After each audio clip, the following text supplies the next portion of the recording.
Hey, what's up, guys? I'm back. Mark Petrie from Huntington Beach. I wanted to make a video about how to hire your first appointment setter. And I learned a very valuable, somewhat painful lesson when I hired my first salesperson slash appointment setter that didn't work out. So, about 5 months ago, I had gotten to a point where I realized I'm never going to grow consistently if I am the only one doing the cold calling and appointment setting. Because if you watch my last video, you'll know I was just very inconsistent. And I would call, maybe for 2-3 hours on Monday, skip Tuesday, call for 4 or 5 hours on Wednesday, skip Thursday. And I finally realized, okay, this isn't working out, but I was worried because I didn't know if there was enough money in what I did to really pay a full-time salesperson. So I knew I wasn't bringing in, well, I had the money to pay a full-time salesperson at the time, but I just didn't know how sustainable it would be paying someone a salary of $4,000 or $5,000 a month plus commission for them to be full time. And I also thought there's no way someone's going to be calling for 8 hours a day. If you've done cold calling, you can't do that because you will not stay sharp for 8 hours a day. The guys that say they make 400 or 500 calls a day, they're full of shit. Okay, full of shit. So what I thought the best bet might be is hiring part-time appointment setters for 4 or 5 hour shifts and paying them. What I ended up paying them was minimum wage plus a nice commission. And so originally when I posted the ad, so I used two different sites. I used Craigslist and I used Indeed. And as you can see, here's the ad on Craigslist. Craigslist, I believe, charges $35. Indeed, actually ended up charging me $400. What had happened is I posted on Indeed and it said, sponsor this listing, keep it up top, so everyone sees it, $15. I thought it was $15 total for the month, which is in retrospect kind of stupid. It was actually $15 a day, so I ended up accruing like $400. They were really cool about it. They refunded all of that. And so the funny thing is I actually didn't get a ton of applications from Indeed, even having it as a sponsored post. I think the reason for that is there was really no base, and it's just minimum wage plus commission. And so I'm guessing that's what it was, but I actually got quite a few people on Craigslist responding. One strange thing I noticed was it seemed like a lot of these people applying, they had no sales experience. They'd never cold called. And I try to make it clear that that really helps. And so I went through probably 60, 70 applications. I ended up talking to probably 15 or so people. Out of those 15, I made appointments with 5 or 6 of them. Okay. So I ended up doing interviews at the local Starbucks right around the corner. I was very upfront with these people. I told them, look, I'm a startup. It's only myself right now. I work from home. And so the first, one thing that kind of blew my mind, I didn't dress in a suit. I just wore, a nice shirt and, nice pants and whatever, nice shoes. One thing that struck me is a lot of the people who showed up, they like wore t-shirts and like shorts, and it's like, okay, I'm not saying you need to wear a suit, but at least dress nice, brush your hair, simple stuff. And several of them didn't do that. So the painful lesson I learned was from the very first appointment setter I hired. We'll call him Josh. Actually, that's his real name. His real name's Josh. Anyways, Josh, I came with 3 pages of questions that I got from this book that I was reading on how to hire salespeople. And so I went through all these questions. There were questions about sales, and Josh knew the answer to pretty much every question. The other guys I interviewed, a lot of them just drew a blank on a lot of them, but Josh knew the answer on all of these questions.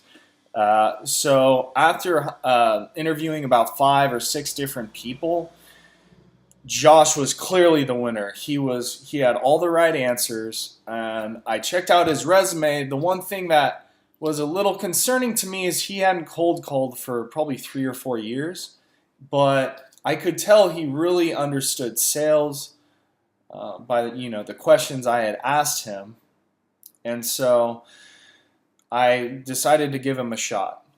So he came here and he trained, I think, for two days, just I think 3 or 4 hours each day. I originally was going to have him as a W-2 employee, but we discussed it and he said he'd prefer to be a 1099. I said that's fine. I just need you to be consistent with calling people every day. That's the thing with W-2, you can you have more control as far as telling them, okay, I need you to start calling at this time and end at this time, and you kind of dictate what they can do. With a 1099, you can't do that. They're a subcontractor, and there's a lot of tax benefits. So it actually worked out well for me that he was a 1099. Or so I thought, which you will find out later.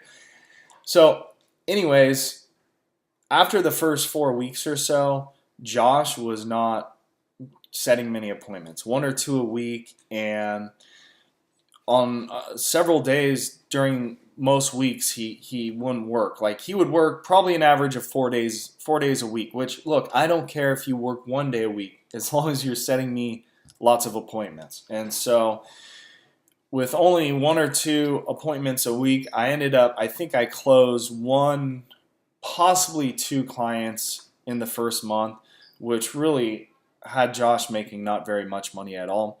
How I set it up was he got 80% of the first month's retainer sort of fee. Okay, so that ended up for most clients being around $800. So he was also making minimum wage hourly. I said, just keep track of your hours. We'll play the honor system, and just let me know how many hours you worked, and then I will pay you as soon as I get paid and it hits my account. I will pay out that commission. I think I was paying him twice a month on the 5th and 20th. So anyways, after the first month and only having a few appointments, I started thinking maybe I made the wrong decision on Josh. So the book I had read on how to hire salespeople actually recommended hiring 2 in the very beginning, starting off with 2. And that's what I should have done and wish I would have done, because if you just hire 1, you have no basis for comparison. So I did the same thing. I put an ad on Craigslist. This time I didn't put an ad on Indeed because I just didn't have a lot of success with it. So put another ad on Craigslist. Same thing, 50 applications, spoke to about 10 or 15 of the people. Met up at the local Starbucks with, this time, only 3 of them. The third person I met up with was quite a bit different than any of the guys I had met up with before. So he was dressed very nice in a suit, not like tie and everything, but dressed the nicest out of all of the guys. For this interview, I decided I'm going to try it without all the questions I usually ask. And so I just started talking with the guy and asking about, okay, what's your experience? What have you been up to lately? And come to find out, this guy had been doing some form of cold calling, door-to-door, some form of sales for pretty much his whole life. And he had this kind of air about him where I could just tell he was very confident. He said, look, if I believe in your product and believe in you, he said, I promise you, I will keep you slammed with appointments. And no one actually had said that yet that I had met up with. No one claimed that they would kill it for me. Even Josh, he had all the right answers to the questions, but he never claimed that he would keep me busy with appointments. So that kind of made me a little curious. I'm like, okay, this guy's confident, obviously. He's dressed the part. And so I hired him on the spot. I said, you know what, let's give this a shot. So anyways, same thing. He came in for 2 days. We ended up doing 1099, and pretty much right off the bat, this guy was a killer. Doing really well. One second. So I had to pause right there. My apologies. The guy's name was Jeff, actually. Jeff was just he was killing it. It was almost annoying because he would keep me, if I knew he was calling, I was sure I'd be in front of the computer, because if he was calling, he would at least get me one just on the fly appointment, and then he would usually set up, he was doing probably 4 or 5 appointments for me a day. Okay, so almost 8 times the amount Josh was doing. So Jeff started doing very well. In his first 2-week pay period, I think he made 1 sale. His second 2-week period, he made 5. So I believe he got paid somewhere along the lines of $4,400 for a 2-week period.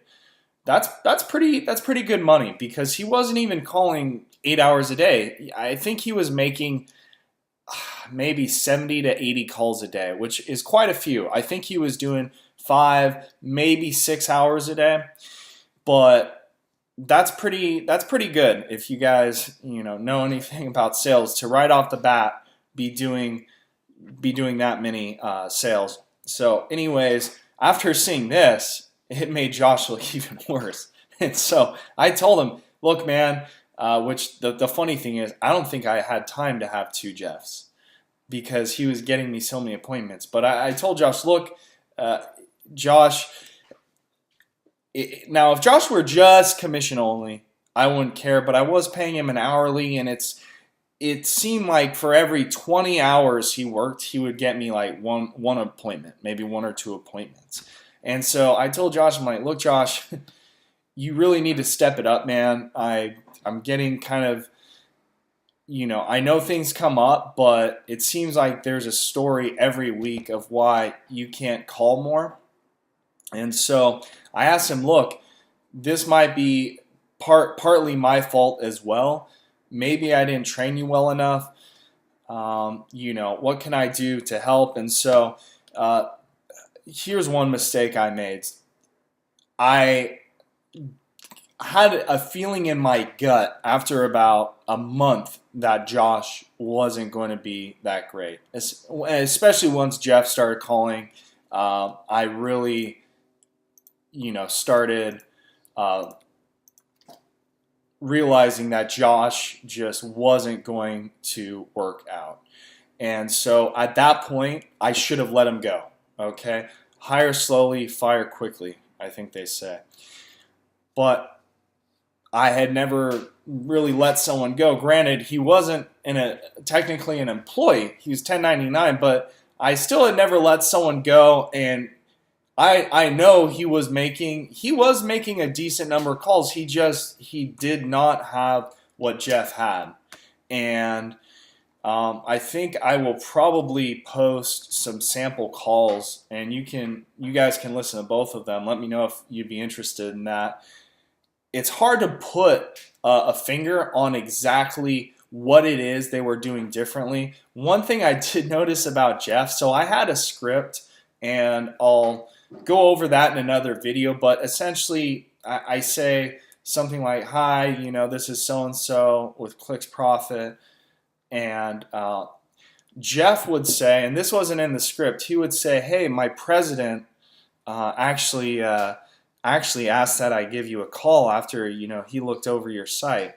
So that wasn't in the script, And at first I thought, okay, and I even talked to him about it. I'm like, hey, that's kind of, dishonest. But after thinking about it, the truth is I did provide him with a lead list. So in a way, I did tell him to call these people. And so I guess it wasn't that dishonest. And the truth is it was working. So at the end of the day, I'm like, is it really that big of a deal? Josh actually didn't in the beginning. He wasn't using my script. He said, is there would you mind if I kind of did my own script? I said, yeah, sure. Because in the beginning, this was another mistake. In the beginning, I thought I was just not 100% confident. I said, look, this might not be the best script. This is what's been working for me. So what I found was that's not what you do. If you have something that's working, do that. And I had tried other scripts and I had just found the one that worked best for me, but I thought, okay, maybe that won't work the best for him. So after the first, few weeks of him not doing very well, he started using the script that I was using and started doing a little bit better because of it. But Jeff used his own, he used my script, but he blended in some of his own little unique things. And he was just very, very smooth, very good with gatekeepers. I listened to so many of his calls. HubSpot's great for that, by the way. It records a call whenever you're calling a state where only one side of the call needs to give approval for the call to be recorded. And a lot of his calls were just really entertaining because he was so good at just getting whoever it was on the other end of the phone to laugh and kind of open up. So anyways, I should have fired Josh quickly. I didn't. I gave him another, I gave him a warning. I said, look, Josh, I don't think this is going to work out, but you really need to pick it up. And he did. For like a week, he was actually setting close to an appointment a day or so. And I picked up probably 1 or 2 clients in a 2-week period from him, which was way better than he had ever done. But then, of course, he fell back into his usual pattern of just not making calls every day, not being consistent. And so finally, I ended up I just sent him an email and said, hey, Josh, I really appreciate all your help. I just don't think this is going to work out. So what ended up happening is he was supposed to be paid on the 20th, right? And so if he were an employee, when I let him go, you're supposed to give them their check right then. He wasn't an employee. Keep this in mind. So he was supposed to be paid on the 20th. I put payroll in late. And so I sent him this email letting him go, I think on the 19th. He was supposed to be paid on the 20th. I was late putting payroll in, so he didn't get paid until the 21st. And so about 2 or 3 days later, he sends me an email saying, hey, you were supposed to give me a final check upon, letting me go, upon firing me. And since you didn't do that, you're liable for penalties and fees and all this other stuff. He was just trying to get an extra, a few $100s from me. And so I sent him an email back saying, you weren't an employee, you were 1099. And then he sends me an email that says, I might have been 1099 in your eyes, but I was very much an employee, which, obviously is very ironic because he was the one in the beginning that suggested he be 1099. So he said, I was very much treated like an employee. Don't worry about it. We can always see what the state of California, how they feel about all this. And so I said, go ahead. And that's pretty much the last thing I heard from him. What I ended up finding out about Josh, and the lesson I learned from all of this is, number one, most important, call their previous employers. Do this every time, even if you're sure about them, because I was pretty confident about Josh. He had all the right answers. he was a pretty smooth talker. We built rapport pretty quickly, but he ended up, unfortunately, for lack of a better term, just being lazy. And he just wasn't very good at cold calling. Now, that is, I'm part to blame. I didn't probably do a good enough job training him, but I was looking for someone like a Jeff who had already had experience and not someone that I would have to, train for months and months, because there's people out there who are already good. So number one, past employers, always call them, because I guarantee you he had that behavior previously where, kind of lazy, just an excuse every week of why he wasn't calling every day.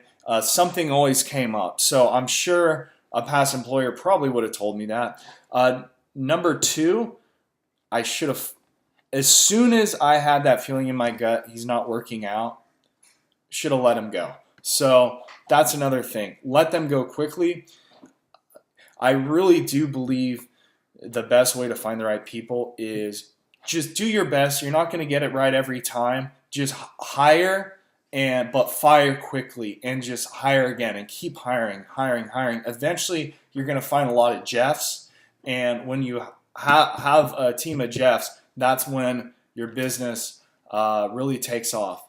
And so, anyways, I hope you guys enjoyed this video, and be on the lookout for the next one. So I hope you guys are having a great weekend, and I'll talk to you all later.